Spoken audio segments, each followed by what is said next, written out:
Assalamualaikum warahmatullahi wabarakatuh. Balik lagi di Semantri Podcast.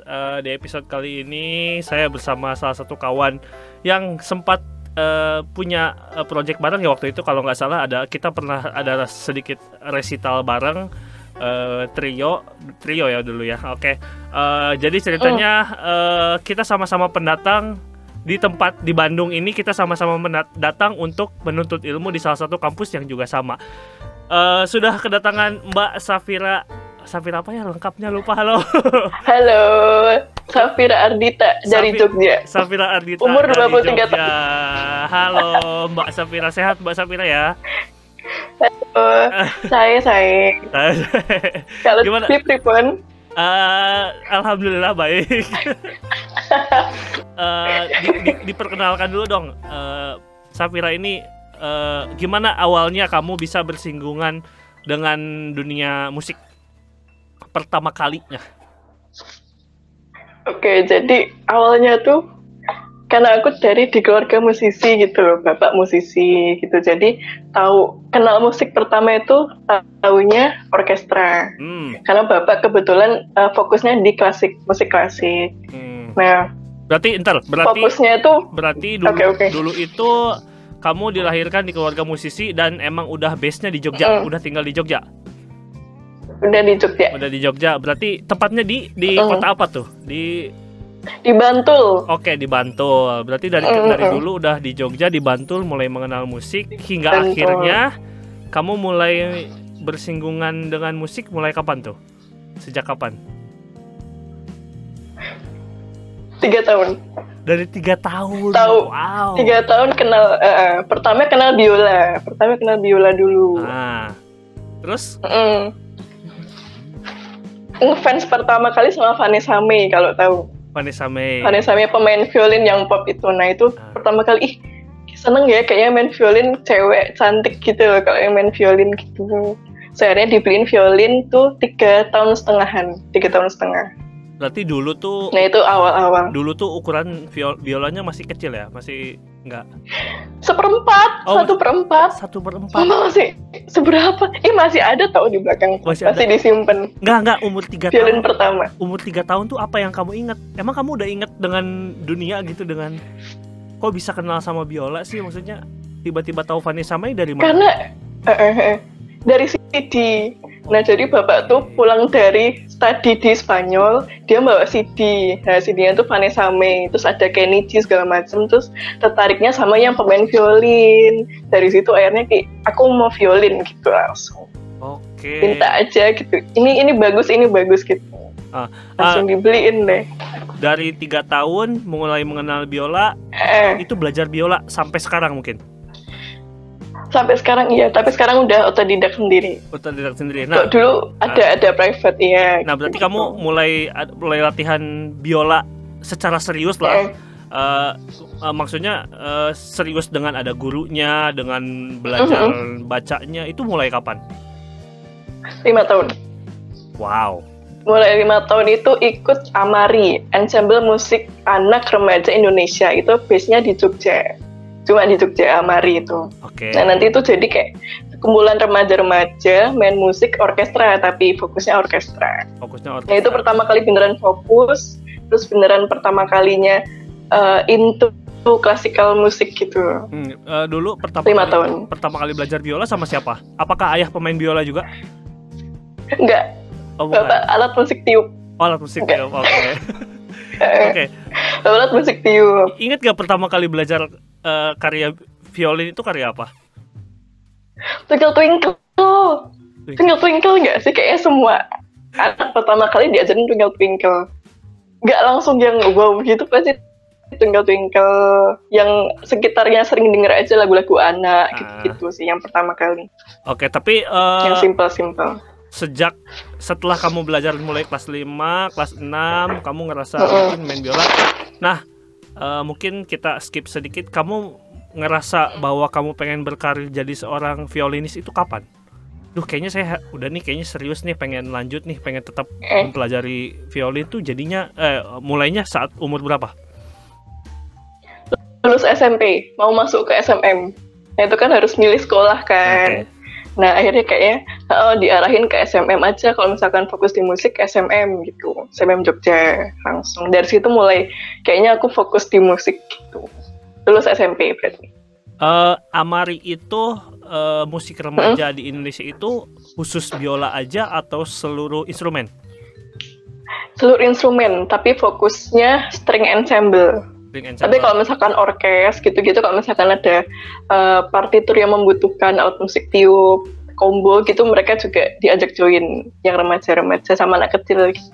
Berarti kamu ingat gak pertama kali join sama Amari itu berapa orang yang ada string ensemble-nya? Banyak gak?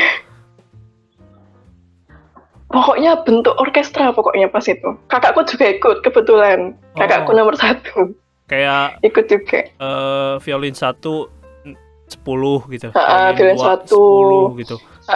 Wow, gede banget. Berarti hampir kayak simfoni gitu ya, formatnya gede ya. Berarti gede, tapi susah karena yang ikut anak-anak kecil. Jadi susah ngaturnya gitu. Oke, itu tim pengajarnya dari mana? Yang ya pelatihnya gitu. Pelatihnya sekarang masih ada, Amari sekarang masih ada juga. Itu Bu Elo, Pak Favan, sama almarhum Pak siapa itu aku lupa deh. Bertiga itu yang mendirikan. Sampai sekarang pun masih ada Amari. Itu belajarnya di Amari ini sedikit tuh karena menarik banget anak kecil di Indonesia tuh udah kenal orkestra tuh jarang banget. Berarti kamu pertama kali join sama Amari, kamu langsung belajar baca notasi dong? Apa gimana? Iya, langsung belajar baca notasi. Nah, awalnya kan emang susah tuh. Terus buat jalan pintasnya ditulisin senarnya sama angkanya, jari apa 1, 2, 3 gitu, jalan pintasnya. Karena belum lancar kan, pasti anak-anak kecil kan masih belum fokus gitu. Oke, hingga akhirnya kamu lulus SMP, mungkin masih tetap main biola. Nah, SMM dulu, SMM di mana? SMM Jogja. SMM Jogja. Nah, SMM Jogja otomatis sambil biola juga dong? Iya, fokus violin. Sederhananya violin tuh belajar violin di SMM tuh kayak gimana sih, Sa? Nah, kalau di SMM itu lebih banyak jam prakteknya. Jadi misalkan sehari itu minimal ada 8 jam. Wow. Nanti yang pelajaran kayak bahasa Indonesia, bahasa Jawa, terus kayak misalkan IPA gitu-gitu cuma bisa dihitung 5-6 jaman gitu. Sisanya nanti latihan sendiri kalau nggak sama gurunya. Jadi nanti di SMM tuh ada kayak tempat latihan kayak kos-kosan gitu loh. Nanti kamu di sini, kamu di sini, kamu di sini gitu dibagi gitu. Oke, gitu aja. Fokus pembelajarannya apa yang dipelajarin? Etude kah? Exercise kah gitu atau langsung karya atau langsung konserto barangkali? Oke.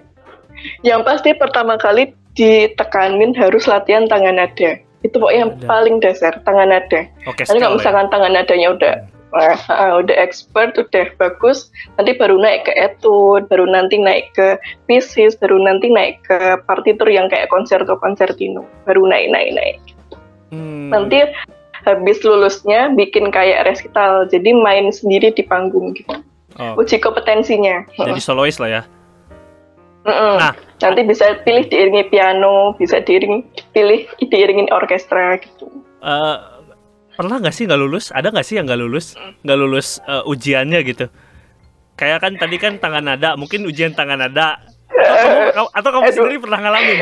Aduh, aku belum lancar nih, misalkan di tonalitas F keras mayor misalkan gitu. Atau ada nggak sih kayak gitu? Gimana penilaiannya di SMM? Apakah se-strict itu? Apa kayak gitu? Kebetulan aku dapat guru yang agak galak dan strict sih. Jadi kalau misalkan kita belum lancar gitu tuh, tetap nilainya dilulusin tapi mepet, tapi ngulangin sendiri sama guru itu sendiri gitu loh. Jadi di rapotnya ditulisin mepet gitu, KKM 75 gitu. Tergantung dapat gurunya sih. Oke, terus kamu sampai lulus SMM di akhir, resital di akhir yang tadi kamu bilang kamu mainin karya apa tuh? Terakhir lulus itu Concerto in G Mayor. Mozart. Wow. Mozart. Oke. Terakhir. Sampai titik SMM, saya nggak percaya sih kalau ada orang di bukan di Indonesia aja tapi di dunia, ada orang yang belajar alat musik tuh tidak penat, tidak penuh tekanan. Pasti sama aja dong. Tidak se-happy itu dong. Tidak se-happy ini dong. Betul. Apa yang membuat kamu terus ngerasa pengen belajar biola dari umur 3 tahun sampai lulus SMM tuh kenapa? Apa sih yang kamu pengenin gitu? Sebenarnya aku lulus SMM bukan daftar seni musik kuliahnya. Oh, kenapa? Jadi penatnya tuh lulus SMM. Oh, penatnya tuh lulus SMM. Penatnya lulus SMM kayaknya, aku dari 3 tahun bosen musik terus gitu, pengen coba something yang baru gitu loh Kak. Oke. Sebenarnya itu terus akhirnya menemukan lagi daftar di UPI. Tadinya tuh aku daftarnya di hubungan internasional sama sastra Prancis. Gak ada musiknya sama sekali. Oh, gitu. Tapi gak ada yang keterima. Terus akhirnya cobalah iseng daftar ISI sama daftar UPI gitu. Malah dua-duanya keterima. Berarti mungkin emang jalannya di musik sih. ISI di mana? Tapi mungkin pas Jogja juga? ISI Jogja. Kemarin tuh daftar yang psikologi. Yang musikologi musik.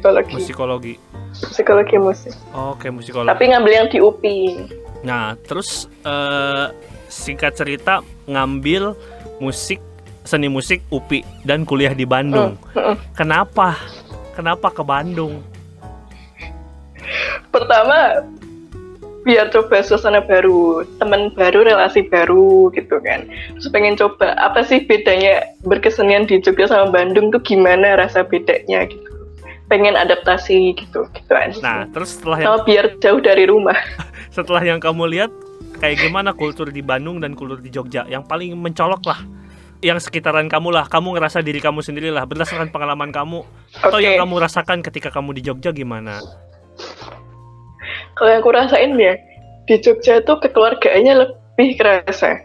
Dari awal prosesnya sampai akhirnya tuh kayak yang komunikasi tetap berlanjut gitu. Sedangkan kalau di Bandung tuh aku ngerasain, oke, event ini selesai, ya udah beres gitu, kamu nggak usah hubungin aku lagi gitu loh Kak. Bedanya itu yang awal-awal bikin aku agak stres itu, karena aku ngerasa sendiri, kesepian gitu awal-awal di Bandung. Bedanya itu aja. Oh, berarti kultur yang di Jogja itu ya ada kultur shock dikit lah ya datang ke Bandung ya. Iya, pasti. Baik itu bahasa, mungkin cara bergaul. Selama kuliah di UPI, apa yang kamu ekspektasikan ketika kamu kuliah di seni musik UPI? Oke, aku ceritain dikit dari awalnya. Jadi awalnya tuh emang agak ragu karena UPI yang seni musik itu terhitung baru kan ya jurusannya. Jadi kayak yang masih mikirin nanti kurikulumnya bagus enggak, nanti di sana dosennya gimana gitu-gitu kan. Orang tua juga, aku juga mikir gitu. Terus akhirnya memberanikan berangkat ke sana karena emang dari faktor pengen adaptasi sama kultur di sana, berkeseniannya. Terus pengen tahu gimana sih aku bisa berkembang nggak di sana gitu, tanpa ada orang tua, tanpa ada teman-teman yang aku kenal di Jogja gitu. Dan akhirnya bisa sambil lulus, walaupun banyak naik turunnya gitu. Nah, pengalaman bermusik di Bandung kayak gimana, Sa? Kalau di Bandung aku lebih banyak dapat variasi bentuk musiknya. Jadi di Bandung tuh aku bisa belajar yang scoring musik film, terus aku belajar yang musik teater itu juga aku sempat ikut belajar juga. Terus juga ensemble, terus trio sama Kak Lutfi juga itu baru banget di Bandung. Karena aku di Jogja fokusnya orkestra, gitu, main bareng gitu. Oke. Emang kamu kepikiran dari awal pengen jadi guru seni atau jadi guru musik? Kan kamu tahu sendiri UPI itu kan institusinya guru kan, jadi guru gitu. Iya. Apa emang kayak kejeblos aja gitu ke UPI? Karena kebanyakan tamu yang saya ajak ngobrol juga kayaknya kejebak deh gitu. Kayaknya sebenarnya kita senang musiknya. Atau kamu gimana? Sama juga. Soalnya kan nggak ada pilihan lain ya, waktu itu cuma ada pendidikan seni musik. Nah kalau sekarang kan udah ada yang seni murni kan. Nah makanya itu dulu juga mikir, besok SPD nih, besok aku Safira Adita SPD, aku mikir jadi guru, aku kayaknya nggak bisa deh akhirnya. Tapi juga tetap belajar waktu PKL, tetap belajar, terus juga ngajar ekskul SD, ngajar private gitu tetap dapat gitu, tetap cari pengalamannya gitu. Walaupun buat sekarang aku belum ada niatan buat jadi guru untuk sekarang. Setelah lulus dari UPI. Nah, rencana target sekarang belum ada niatan jadi guru, emang pengen jadi praktisi seni aja gitu ya. Pengen jadi musisi aja gitu ya. Oke. Yeah. Terus kalau fokusnya oke. Gimana? Kalau aku fokusnya pengen jadi luthier atau kreativis musik sih, itu fokusnya sekarang pengennya. Kalau luthier itu nanti dia reparasi, nanti dia bikin aksesoris yang berkaitan sama string gitu loh. Violin, viola, cello gitu. Lagi pengen belajar itu. Oke. Aku juga sempat sedikit kemarin riset dulu sebelum kita ngobrol.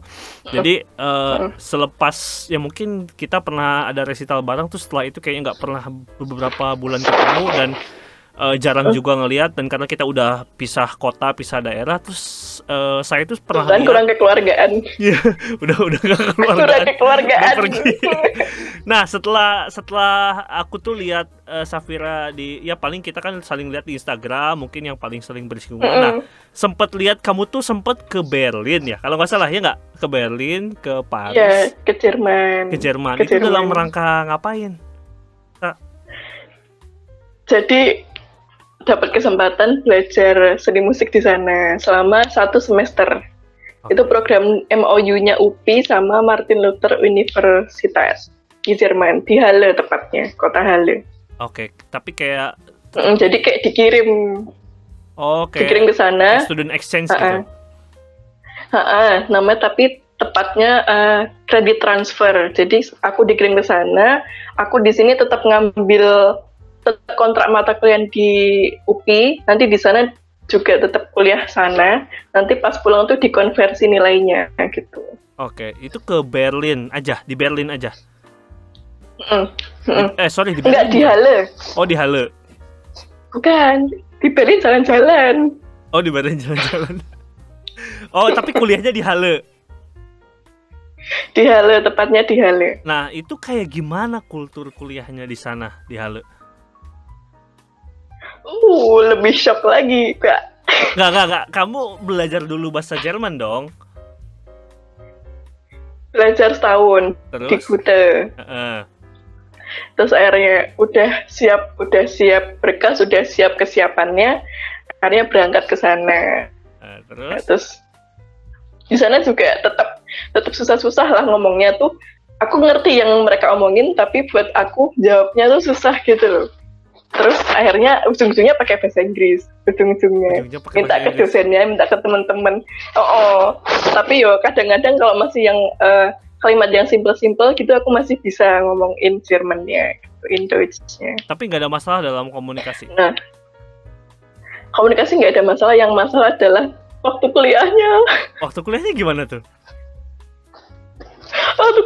Tugasnya berat banget Kak Lutfi. Kalau di UPI ya, yang pas lama aku dapat itu satu mata kuliah misalkan aransemen gitu tuh. Itu satu mata kuliah tuh dalam waktu mata kuliahnya itu kan misalkan 6 bulan. Nah, 6 bulan itu nanti cuma bisa aransemen 3-4 lagu. Nah, kalau di Jerman seminggu sekali itu ganti lagu aransemen.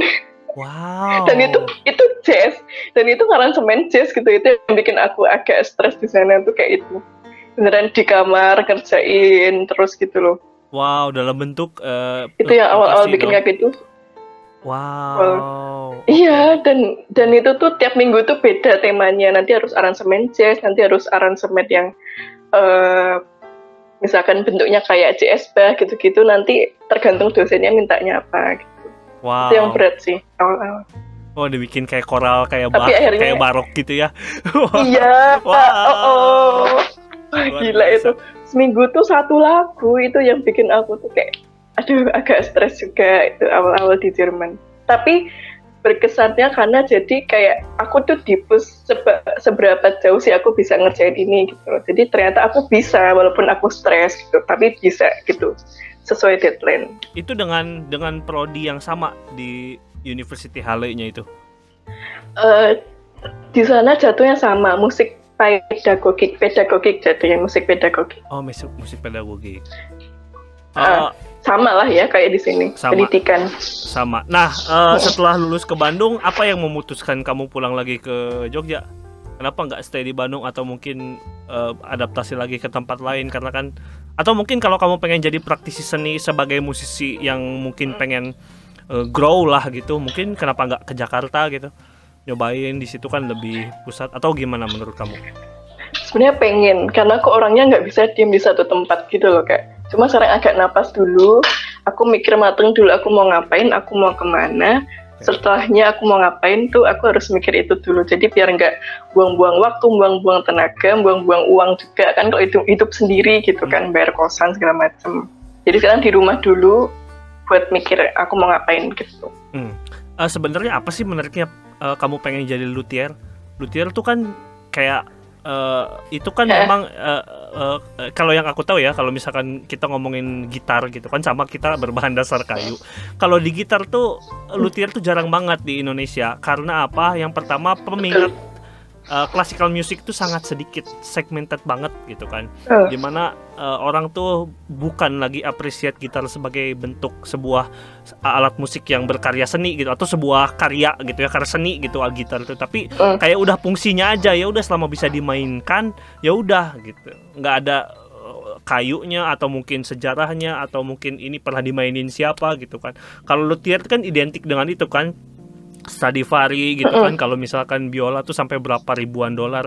Kenapa? Apa yang menarik pengen jadi luthier di Indonesia gitu? Mungkin nggak gitu jadi luthier yang dikenal atau yang sukses di Indonesia? Menurut kamu gimana? Menurut aku mungkin aja lah ya. Apalagi kan aku belum nemu yang luthier cewek gitu, yang kreatif seorang cewek gitu. Aku belum nemu gitu di Indonesia. Mungkin ada, tapi aku nggak kenal dan nggak tahu.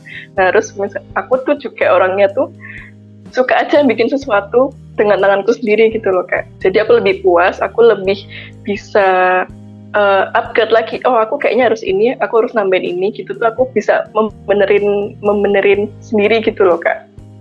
Terus juga aku bikin kayak button konduktor gitu-gitu kan aku juga bikin. Aku bikin rosin biola tuh bikin sendiri. Nah dari situ aku tertarik nih buat belajar lebih untuk jadi luthier gitu. Seberapa jauh sih kamu udah mempelajari tentang luthier ini gitu? Apa emang kamu pengen belajar luthier ini, pengen ya udah kayaknya nyoba aja dulu, atau mau kuliahnya bahkan, atau sekarang udah mulai mengenal jenis kayunya atau cara membuatnya biola gitu? Udah sejauh mana belajar memahami tentang ilmu luthier ini? Baru sejauh aku berani benerin biolaku sendiri sih Kak. Kalau ke orang lain masih belum berani. Jadi kayak misalkan aku udah pernah bikin bridge jembatan sendiri, pernah bikin. Terus juga harus aku pernah bikin bow violin juga pernah bikin. Nanti jadi kayak ngerakit dari senarnya gitu-gitu juga udah bikin gitu. Tapi masih belum sesuai standar kayaknya, masih belum sesuai standar. Jadi aku belum berani buat kenalin ini loh, aku udah belajar buat jadi luthier gitu, masih belum berani. Jadi masih harus dikembangin lagi sih. Soalnya kemarin pas di Jerman, aku juga nyempetin untuk datang ke luthier yang ada di sebelah kota sebelah gitu. Terus kayaknya aku kesana tuh ada 2 kalian kesana, lihat prosesnya dia bikin gitu-gitu kayak yang aku kayaknya harus belajar sama yang lebih expert gitu loh. Jadi karena aku sekarang udah balik ke Indo, aku sekarang lebih baca buku tentang apa sih namanya? Yang kalau ini tuh belajar tentang organologi, bentuk-bentuk violin, bentuk-bentuk yang string instrumennya. Oke. Mungkin pertanyaan mendasar lagi, kita nggak apa-apa ya maju mundur ya, karena sebenarnya ini aku kepikiran di kepala aja gitu. Sebenarnya udah bikin tema tapi yang udah kepikiran di kepala. Kenapa sih kamu tertarik untuk main musik klasik, atau memang hanya karena kamu pemain biola, kamu hanya pengen memahami musik klasik aja gitu, atau itu aja musik yang kamu fokuskan sekarang? Apa sih menariknya musik klasik buat kamu gitu? Kalau buat aku gimana ya, aku main di musik klasik tuh aku nyaman, terus juga aku tuh dapet nih harmoninya aku dapet, terus aku juga gimana ya, beda aja gitu loh Kak, rasanya kalau main solo, main orkes gitu tetap beda kan. Jadi aku kayaknya oke, aku bakal pilih orkes karena aku nyaman di situ gitu. Karena kan kita harus milih kan ya, kita mau ke depannya tuh mau gimana, juga kita harus menentukan gitu kan sendiri. Jadi kalau nggak nyaman, aku nggak akan lanjut dan nggak akan maksain gitu. Kalau nggak suka sama sesuatu. Jadi aku banyak pertanyaan ya dari teman-teman dan juga mungkin aku juga punya pertanyaan sendiri. Selalu punya pertanyaan dengan masterclass. Kalau kita masterclass dengan seseorang, kalau kita memang kita dapat ilmu kan, insight itu kan, apalagi kalau ngomongin kalau misalkan kita masterclass dengan salah satu solois atau musisi atau player yang kita kagumi gitu ya. Nah, udah seberapa sering kamu masterclass sama musisi atau pemain biola? Berapa ya Kak? Banyak Kak? Kayaknya ada 3-4an. Oke. 3-4an. Apa sih yang kamu dapat dari masterclass itu? Yang kita pelajari sendiri, yang dari insight kita pelajari partitur itu tuh bakal dapat nuansa yang berbeda dari yang kita masterclassin gitu loh Kak, sama yang lagi bikin masterclass gitu misalkan. Terus lebih detail aja dapat ilmunya gitu dari yang kita belum tahu. Oh harusnya gini lebih bagus ya. Ternyata pas waktu masterclass diarahin gini aja lebih bagus, lebih sesuai gitu sama harmoninya, lebih sesuai sama kalimatnya gitu. Lebih jatuhnya kayak belajar sama guru sih, ya sih masterclass tuh belajar sama guru aja. Proses kreatif dalam orkestra tuh berapa lama sih Sa?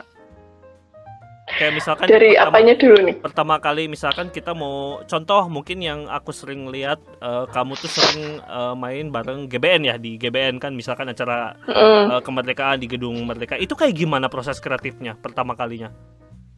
Pertama kali pasti yang ditentuin mau lagu apa, siapa yang aransemen. Nah nanti kan baru dicari nih, kita butuh instrumennya itu ini berapa, kita butuh instrumen itu berapa gitu. Jadi nanti baru dibikin satu kesatuan orkestra ataupun filharmonik gitu. Jadi yang pertama ditentuin itu lagunya, mau lagu apa. Setelah player menerima partitur ini, berapa kali standarnya untuk latihan sampai menuju pertunjukan? Ataukah seksional dulu kah? Ataukah langsung bareng ketemu gitu sama konduktor? Terus peran konduktor di situ kayak gimana? Apakah di situ juga penulis lagunya ada atau arrangernya ada atau gimana? Nah, kalau yang setauku, menurut pandanganku yang baik itu sebelum dibagiin ke pemain orkestranya, itu tuh harus dikaji ulang sama yang arrangernya lagi. Kayaknya udah bagus belum ya? Apa ada yang salah nggak ya gitu. Nanti baru dibagiin ke pemain orkestranya. Nah nanti dari pemain orkestra pertama kali itu sebenarnya nggak ada standar sih. Sebenarnya nggak ada standar harus seksional dulu ataupun langsung latihan orkes bareng gitu. Yang pasti pertama itu ditentuin mau lagu apa. Itu dari awal harus ditentuin biar tahu kita butuh instrumen apa aja dalam orkestra itu. Terus yang kedua itu ditentuin prinsipalnya mau siapa yang bakal ngelatih seksional segala macam itu siapa, violin 1, violin 2, viola, terus nanti yang tiup, yang komputer, terus ditentuin prinsipalnya siapa biar jelas siapa yang mimpin waktu latihan.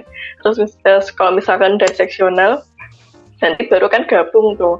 Nah nanti jadi ternyata nggak terlalu banyak PR-nya buat nggarap lagu itu, jadi yang dimau sama arranger itu sih. Lagi ya? Peran prinsipal tuh di situ apa? Contoh biola 1 prinsipalnya concert master itu perannya apa sih gitu di dalam orkestra tuh? Ya pasti prinsipal tuh leadernya gitu loh. Jadi kalau misalkan bikin bowing, terus misalkan nanti ada yang mungkin nggak sesuai ya, pemain belakangnya ada nggak sesuai, itu nanti kita yang ngingetin gitu. Juga misalkan kita ngingetin pemain belakang, kita ngingetin konduktornya, kita ngingetin yang lainnya juga kalau misalkan ada yang nggak sesuai partiturnya gitu. Jadi yang punya hak lebih gitu loh Kak, prinsipal dalam lagu itu, dalam instrumen. Kamu karena bapak kamu juga musisi, kamu pernah dimarahin juga nggak sih? Kayak kamu katanya pengen jadi pemain biola, latihan dong gitu. Kayak pernah nggak sih kayak gitu? Kayak kenapa malas-malesan gitu? Jangan ditanya.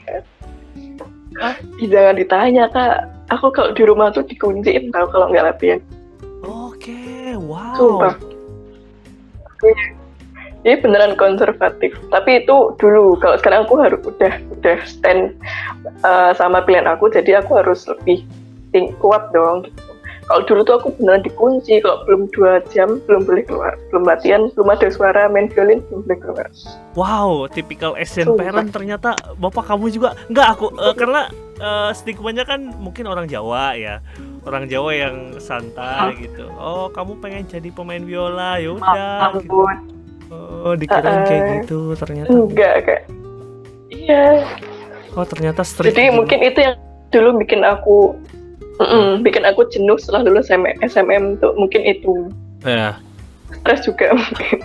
Ada nggak sih kayak atau mungkin kata-kata dari ayah atau bapak kamu gitu, atau dari perilakunya yang sebetulnya menginspirasi kamu gitu untuk terus main musik? Beliau kan tetap jadi seniman sampai umur sekarang kan gitu.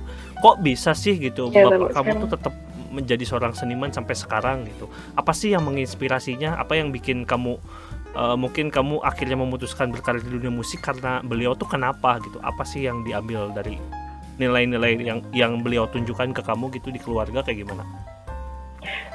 Sebenarnya sisi positifnya, dia itu melihat semuanya dari segala sisi. Kecuali aku mungkin ya, waktu jadi anaknya suruh latihan itu beda cerita. Nah kalau misalkan dari pekerjaan gitu, dia tuh pasti ngeliat semuanya dari segala sisi. Misalkan menurut A ini nggak baik, menurut B ini nggak baik. Terus jadi nanti dia jadi kayak yang bikin satu gitu loh Kak. Jadi itu sih yang bikin aku terinspirasi. Ternyata musik itu nggak segalanya negatif, ada positifnya gitu. Bisa nyatuin semua otak gitu, semua kepala gitu. Yang bikin aku terinspirasi itu sih. Seberapa lagi ya? Seberapa jauh kamu udah mengkaji tentang karya-karya biola? Untuk mencapai level mungkin intermediate atau sekarang bahkan profesional itu sampai mana sih gitu? Karena aku tuh nggak ngerti gini, kayak misalkan aku tahu pemain biola siapa ya, kayak Hilary Hahn tuh punya program konser resital, misalkan Bach, Sibelius, terus apalagi Mendelssohn, terus nanti ada orang lain yang juga main biola tapi punya karya yang beda gitu. Kayak seseorang tuh identik dengan konserto A, seorang lagi identik dengan konserto B gitu. Kenapa kamu memutuskan itu gitu? Apakah itu sebuah pilihan atau memang itu ditentukan oleh guru misalkan? Dan itu yang membuat identitas diri kamu gitu. Itu kayak gimana menentukannya? Panjang ya Pak. Pertanyaan. Panjang Pak. Pertanyaan dan penjelasan tadi kayaknya. Jadi aku kayak kehabisan, tadi kayak udah dijelasin sama Kak Lutfi. Jadi apa ya? Menurutku capaian target seseorang jadi yang bagus banget, jadi yang pro itu kayaknya gak ada yang apa ya, yang konkret gitu loh Kak. Jadi kalau misalkan dia bisa mainin karya ini, misalkan konserto